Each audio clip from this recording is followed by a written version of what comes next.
Olá, hoje é sexta-feira, 11 de fevereiro de 2022. Eu sou o Guilherme Becker e este é o Boletim de Notícias da DW Brasil. Confira nesta edição. Biden diz que cidadãos americanos devem deixar a Ucrânia imediatamente. Protestos de anti-vacinas levam caos ao Canadá. Festival de Cinema de Berlim começa com presença de público. O presidente americano Joe Biden apelou para que cidadãos dos Estados Unidos que ainda estejam na Ucrânia deixem o país imediatamente. Biden fez a declaração em uma entrevista ao canal NBC. Ele reiterou que a Rússia tem um dos maiores exércitos do mundo e que os Estados Unidos não pretendem enviar tropas para a Ucrânia, nem mesmo para resgatar americanos que fiquem no país após uma hipotética invasão russa. O presidente americano argumentou que o envio de tropas e um conflito contra a Rússia iria desencadear uma guerra mundial. Em janeiro, Biden já havia ordenado que familiares de seus diplomatas deixassem a Ucrânia. Ele também havia autorizado a saída voluntária de pessoal não essencial da embaixada americana no país. Nesta quinta-feira, Rússia e Belarus começaram exercícios militares conjuntos em solo belarusso, perto das fronteiras com a Ucrânia e a Polônia. A intenção, segundo ambos os governos, é treinar os exércitos contra possíveis ataques de agentes externos e ações antiterroristas. Segundo informações da OTAN, a Organização do Tratado do Atlântico Norte, que é comandada pelos Estados Unidos, a Rússia tem mais de 100 mil soldados estacionados perto da fronteira com a Ucrânia, e cerca de 30 mil foram destacados para os exercícios em Belarus.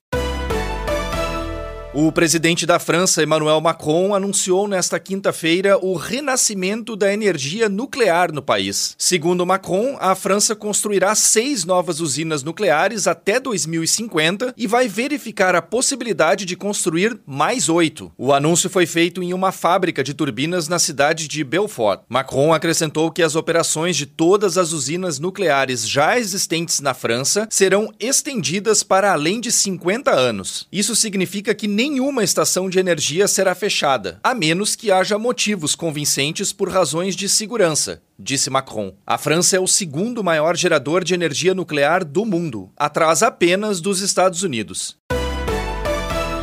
Em sua primeira viagem ao Oriente Médio como ministra do Exterior da Alemanha, Annalena Baerbock apelou para que o antissemitismo seja combatido. Por outro lado, ela criticou a construção de assentamentos israelenses em territórios palestinos e defendeu o que chamou de solução de 2 estados como opção mais viável para o conflito. A ministra também colocou uma coroa de flores no memorial do Holocausto Yad Vashem, em Jerusalém, em homenagem aos 6 milhões de judeus assassinados pela Alemanha nazista durante a Segunda Guerra Mundial. Baerbock visitou ainda o Memorial das Crianças, erguido em 1987, que lembra os cerca de 1,5 milhão de meninos e meninas mortos pelos nazistas. A ministra disse que é obrigação incondicional da geração mais jovem manter viva a memória do Holocausto, especialmente porque há cada vez menos testemunhas.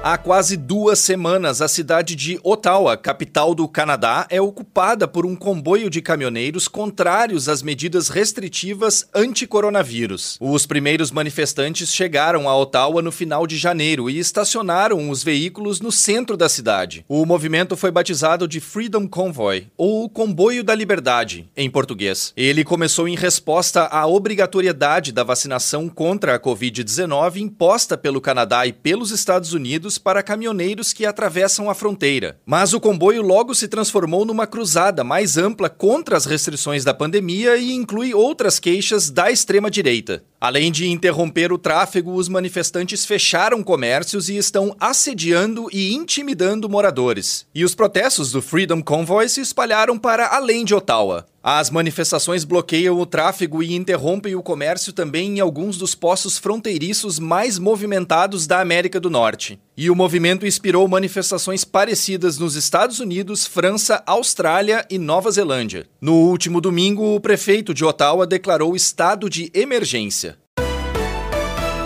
Enquanto a Alemanha enfrenta uma alta recorde de casos de coronavírus, com muitos eventos cancelados ou adiados no país, a Berlinale começou com presença de público. O Festival de Cinema de Berlim foi aberto com um evento ao vivo nesta quinta-feira. Em formato regular, o festival havia ocorrido pela última vez em 2020, pouco antes de a pandemia de Covid-19 começar oficialmente, em março do mesmo ano. Em 2021, a Berlinale foi realizada em duas partes, com uma versão online no mês de março e um evento com exibições para o público em junho. Neste ano, a Berlinale retorna com presença de público, decisão que foi anunciada em janeiro e que surpreendeu muitos observadores e especialistas em saúde pública. Os organizadores do evento afirmaram que uma série de precauções manterá os visitantes seguros enquanto assistem aos filmes. A Berlinale teve início em 1951 na então Berlim Ocidental, em meio à Guerra Fria, época em que Berlim e a Alemanha estavam divididas após a Segunda Guerra. Outras informações você confere logo mais, na segunda edição do Boletim de Notícias da DW Brasil.